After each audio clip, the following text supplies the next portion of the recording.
He did produce a very, very decent save in that second half to keep it at 3-1. Yes, he certainly did. Otherwise, my 3-2 prediction might have come true. As it is, Steph Houghton was right with her 3-1. And, a couple of other things to take from this game. We'll get into the breakdown.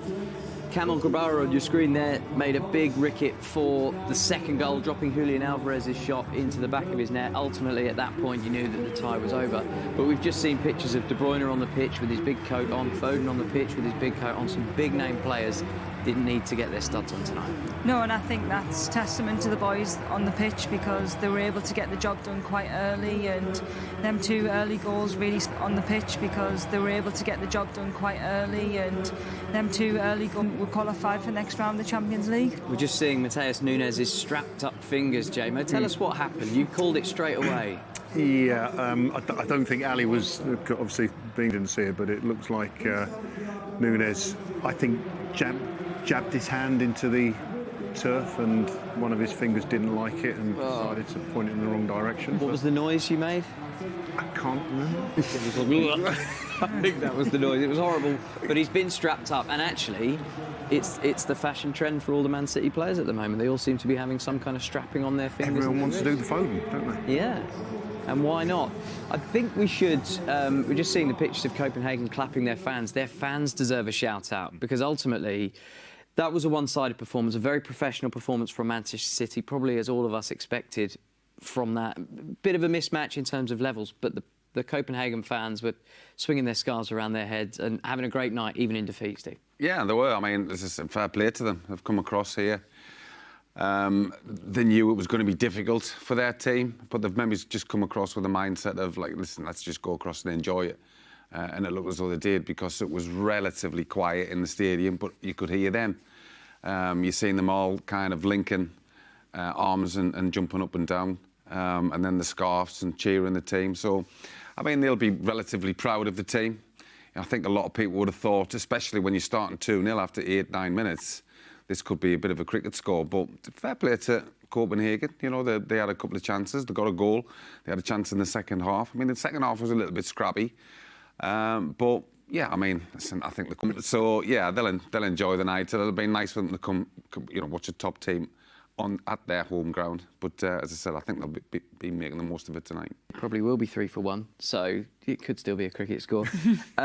Goals for Akanji in the first half. Nice volley, Steph. Julian Alvarez scored with a bit of a pop shot that the goalkeeper threw into the back of his net. Erling Haaland rounded off the win with his goal. He seems to always pop up with these goals on the biggest of nights, to sit alongside Mbappe and Kane as the top scorer in the Champions League. Yeah, I think from probably a selfish point of view from Haaland, he'll be happy to get the goal. I don't think he was really too much involved in all the play today, especially the second half. I don't think we were at the standard where it did get a bit scrappy. It was like the tie was kind of done, and not that you probably try and perform any different, but naturally when you know that you're 6-2 up and you probably cruise and you probably do take your foot off the pedal a little bit, and yeah, I think for Haaland it's great that he got his goal, but really pleased for Akanji. He's been out the side for a few games, and obviously Alvarez, was talking to the boys before, was saying Alvarez at the beginning of the season was our best player and really contributed in a lot of goals and assists, and for him to play potentially on the left wing, maybe on Sunday, we were thinking about this before, but he had another influence on the game tonight as well. Yeah, Guardiola came in. Solid game. Akanji's come in, got a goal. Ake got a full match rest. Stones only played maybe 20 minutes at the end. It gives Pep options ahead of this run of big games coming down the track. Yeah, it does. And he's pivotal to Man City, but pretty much all the players are the full strength team. But it would have been good for the manager to bring him off, give him a little bit of rest, because we all know how important the game against Liverpool is, as Jamo said, which is true. I think the first game in this tie was pivotal for them to get that little bit of a breathing space so he could maybe make them changes. And obviously towards the end he was making them changes. So everything's keyed up now. So, I mean, I'm pretty sure they'll be in training tomorrow for warm-downs and for whatever. But after tonight, it's just focus on Liverpool. Yeah, and Liverpool have a game tomorrow night in the Europa League away, Sparta Prague, so miles in the legs. We'll preview the Liverpool game towards the end of the show. But a couple of the stats we told you before the kick-off was that with a win, which City have now got, they would join Real Madrid and Bayern Munich as the only 3 teams in Champions League history to win 10 straight games. They've now done that. Bayern have the record with 15. City will no doubt target that. They need to go all the way, and they'll target that as well. And the other one, that Pep Guardiola had never lost a Champions League knockout tie when his team had secured the first leg away win. He'd done that 9 times. He's now done that 10 times. The stats around Pep and around City are just incredible. Yeah, and I think that's what's scary about this team is the mentality, no matter what. I think, like what Jamie touched on before, I think that away leg in Copenhagen was really crucial, and that final goal, it does change the way that you plan and you prepare games. But I think even last season, I think the away legs leading up to the final, I don't think we went and won in the knockout stages. We always must manage to get a draw and then bring them back to the Etihad. So now we're turning that round and we're winning the away legs, which it helps when we're going back home. So I think Pep's unbelievable, isn't he? And I think his record kind of speaks for himself. And hopefully we can get past Bayern's record. That would be nice this season, wouldn't it? Might even be Bayern that City have to get past. Yeah, Bayern are we'll through. see. They went through last night. Some big teams going to be in this quarter-final. So the stats we were looking at the passing stats. City passed Copenhagen off the field. We expected that. Possession, City bossed the ball. But the stat that you called out was to do with letters in the surnames of the goal scorers. Yes, all City's goal scorers had at least 2 A's in their surname. Which is just a curious Well, it's curious quirk. considering there's no one else in the City squad with 2 A's in their surname. So, you know, these things really... You do love this sort of matter. thing, don't you? Feel David James trivia. That's what you... I know there's some. I know specialise there's at. people watching who will be going, I noticed that. Yeah. Because, yeah, you've got to be special to notice things like that. Oh, he's special. Very I indeed. don't mind being Special. special, Chris. So we've got the match stats behind us. Steve, what would you pick out from there as what City will be most impressed with? Well, the passes completed. No yellow cards as well. 778 passes is ludicrous, which isn't is it? ridiculous. And as I said, it's kind of strange having, you know, the percentage of the ball, that many passes, and still 117.34 kilometres. There's, it's a little bit above, but you would have thought that would be massive, a huge difference, really. Because the team in possession are making the other team but chase. as I said, it just goes to show the fact that the Man City players are working so hard when they've got the ball to make themselves available for the ball. Obviously, ball possession 67%, which is a lot. I mean, we're talking Champions League football here. So, you know, the manager will be delighted with that. But ultimately, it's the goals. Goalkeepers? Yeah, I'm just going to ask the question to the guys here. Big games, do you swap your opposing player's shirt, irrespective of how they've played? I didn't. Because I'm thinking Edison, who made the only save in the game, does he want to swap shirts with a goalie who didn't make any saves and fumbled? Well, I mean, I that wouldn't look at it presents a like- different debate, doesn't it? Because with the shirt swapping, usually it's one player that's making a beeline for the big name player. So Haaland has got 20 people chasing him going, get out of your shirt, get out of your shirt. How much does Haaland want the Copenhagen right-back shirt? Probably not that much. Sorry, it was just one of those things there, because when you're talking about stats, Edison he made a save, which is important, and it was a big save. It was towards the end. In the context of the single game, it could have been a difference between a draw, potentially. I don't think Edison would have thought, I'm not going to change my strip because I've made the only save of the game. Is that the point you make? Yeah, I am, yeah. I'm like... He could have said, you can have my shirt and I'll take your mask. Because that's something for the memorabilia collection. Not many people playing masks, and Grabara I would love to does see every week. Eddie's trophy room with this random mask in there. Phantom of the Opera kind of thing. Yeah, the Phantom of the Etihad, possibly. A couple of other things that I noticed was a late substitution coming on with Jacob Wright coming on for his Champions League debut. We talked before the game, Steph, about the production line of young talent. Obviously, we know about Phil Foden. Oscar Bob started tonight, and then I think he's typifies, like, if you're hard working and you're a really good lad, you do get your opportunities, you do get your chances. I think he made his debut in the FA Cup, so to be able to make a Champions League debut with a team that's won the Club World Cup and the Champions League, they took him to the Club World Cup. Yeah, I and I believe. think he said he really enjoyed it. And I think it's good that the club are able to do that, and they.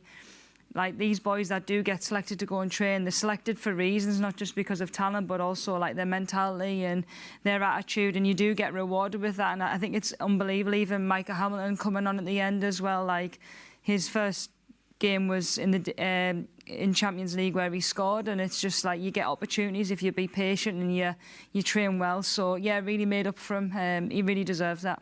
Well, it sounds like he works really hard. Speaking to one of our production crew, Thomas, just during the game, he says just out the back we've got the training pitches, and Jacob is just out there practicing his free kicks and his whipping because he just wants to be the best. I suppose that's what you've got to do, right?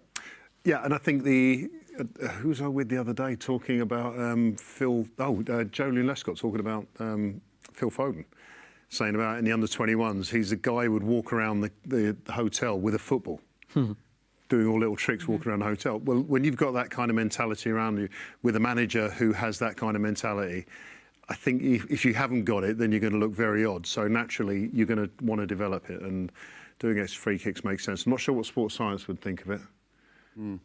But also, players like Jacob who would they be going to right now for tips? It's probably Foden, right? As the most recent, Foden and Bob, the most recent graduates from the EDS. It's relatable, isn't it? Because they've both been in the position that they're in now currently, so they are probably the most realistic people that you would look to. Would be like, what did Phil do to get into the team? How does he stay there? How does he become a regular starter? Because for Phil, in the first team for the first few years, he didn't really start that many games. He would come on, he would maybe play cup games. There was criticism, wasn't there, from some sections of the media saying he's wasted, he's not playing enough minutes, he should go on loan. I think you've got a manager that knows how to cope with them players and knows how to kind of get the best out of them, and that's kind of been proved over these, especially over these last few months.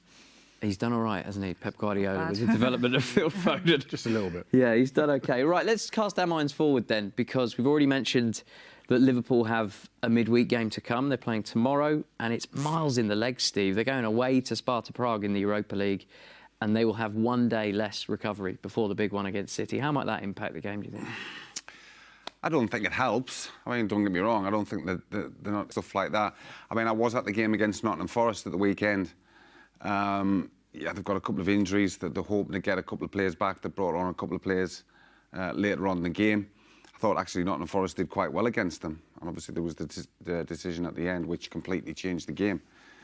But given the fact that they're playing tomorrow, they travel back, and then obviously the big game on Sunday, it's a slight advantage you would have thought to Man City. But these are big games. Players, when you're playing in these kind of games, when you're playing well, when you're winning games, you're not tired. You don't feel that fatigue. So they'll be. Liverpool go into this game, they'll be confident because, they're top of the league. And it's a big game. It's at Anfield. And as I said, for Man City, because they've got Liverpool and then Arsenal, then Aston Villa, it's a huge kind of time in the Premier League to see roughly where's teams going to be after those games. Big game, says Steve. Biggest of the season so far? Yeah, until the next one.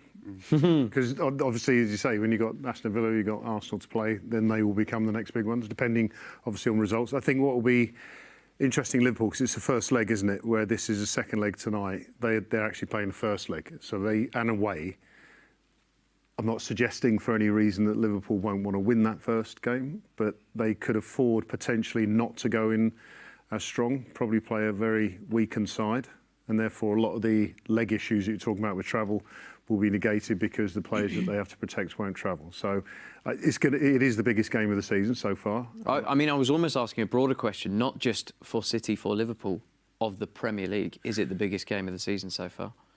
It is, but of the three results that are possible, Arsenal will benefit if they think they're in this race from any one of them in some way, small or bigger, because someone's going to can't both get 3 points. Exactly. So then there'll become another big game. But at the moment, yes, the biggest game. I just think that Liverpool will approach tomorrow, as we're talking about it, slightly differently to what Pep approached his first leg game. Yeah, there's a lot of stories today in the press. I was watching on the telly, I was reading online. Mo Salah is training again, and could he play tomorrow? Surely no chance he's playing for Liverpool tomorrow with that game on the horizon. I don't think he'll be starting. I'm sure he'll be probably involved in the squad if he's back full training. I think he seems and he plays a lot of football, so I'm sure Klopp would want him involved in some shape or form and to be ready to be able to contribute at the weekend because he is one of their key players. But yeah, it is a big weekend for City. I think to go to Anfield and get some sort of result would be, I think,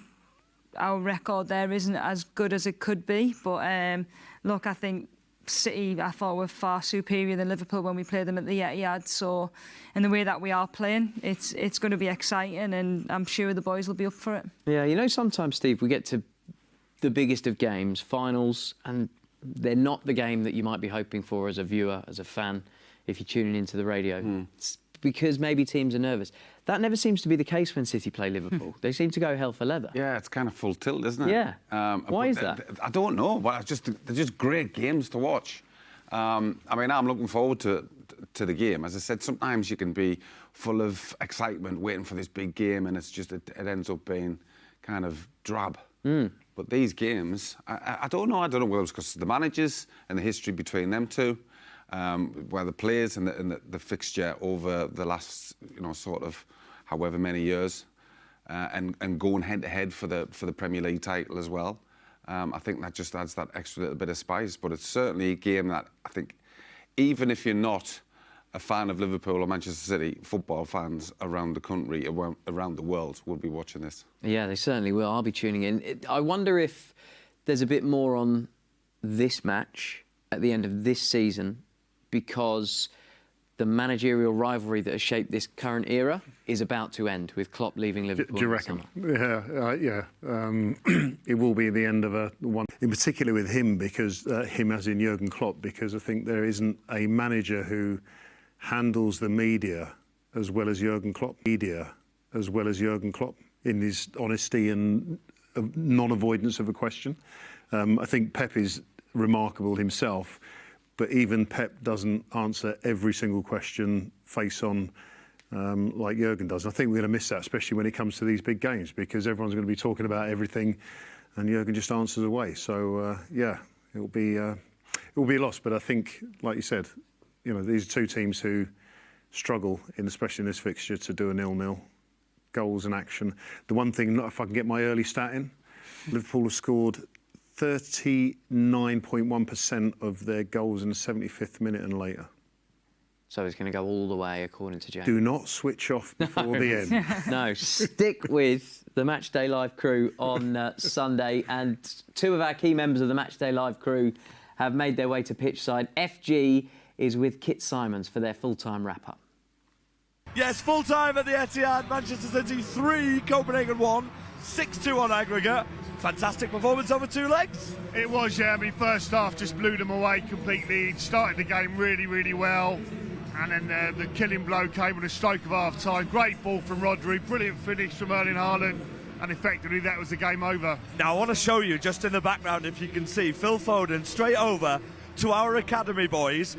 What a night for Manchester City's academy. We saw Jacob Wright making his Champions League debut, Micah Hamilton back on the pitch, Oscar Bob playing, Rico Lewis, and Phil Foden. He didn't play today, but he is becoming a leader in this dressing room, isn't he? It's fantastic, yeah. I mean, he's mature. He's only 23 himself, and he's matured so much. He's in such good form, but as a person, as a character as well, he's so important to this football club. The first half performance was fantastic, wasn't it? I mean, it was. And that goal from Akanji was just such a sweet strike. Didn't expect. I was in total shock at first, but really, really great finish from him.